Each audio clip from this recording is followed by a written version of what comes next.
Hey everybody, good Sunday morning to you. Actually, I think it's afternoon. No, not quite.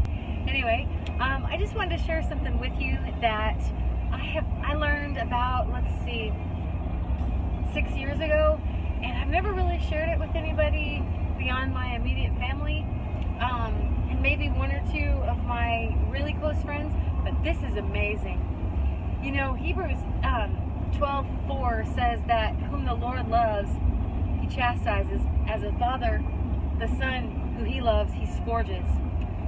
So there are some words that you can't get rid of. You know, you can look up the Greek meaning of that word, scourge, and you can look up the Hebrew meaning of that word, to scourge, and you're not ever going to get rid of it. And here's what it means.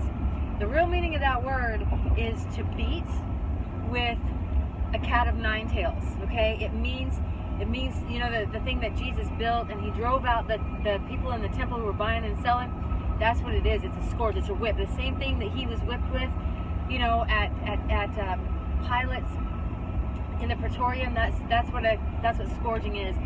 And sometimes I've heard preachers talk about scourging as cancer, as financial loss, as, you know, devastation in your life, as the Lord scourging you and chastising you.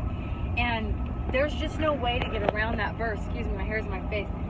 There's no way to get around that verse, and there's no way to get around what that word means.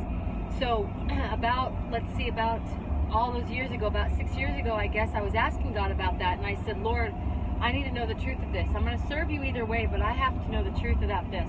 And he said Wednesday, he said, and God, he does this. He said, you are accepted in the beloved. And I said, that's great, God, but what does this verse mean? And he said, you are in my son. And the only son that I've accepted is that one.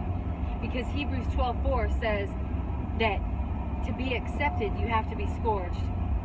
And he said, that's exactly right. I only accepted one son, and you're in him. And I had him scourged.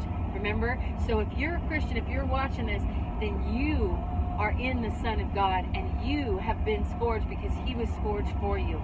So you don't have to put up with no more scourgings. Jesus isn't. Jesus only got scourged one time for me and you, and he went to be up in heaven with the Lord, so that you and I don't have to put up with any kind of real scourging and any kind of spiritual scourging and any kind of mumbo jumbo that some preacher tells you is some chastening and scourging from the Lord. No, God chastened, and he scourged his son, who was sin for you and sin for me. And sorry, that was a big bump. And so that's the truth of that verse. And I hope this encourages you on this Sunday morning. Remember, Jesus loves you and I love you. Y'all be blessed.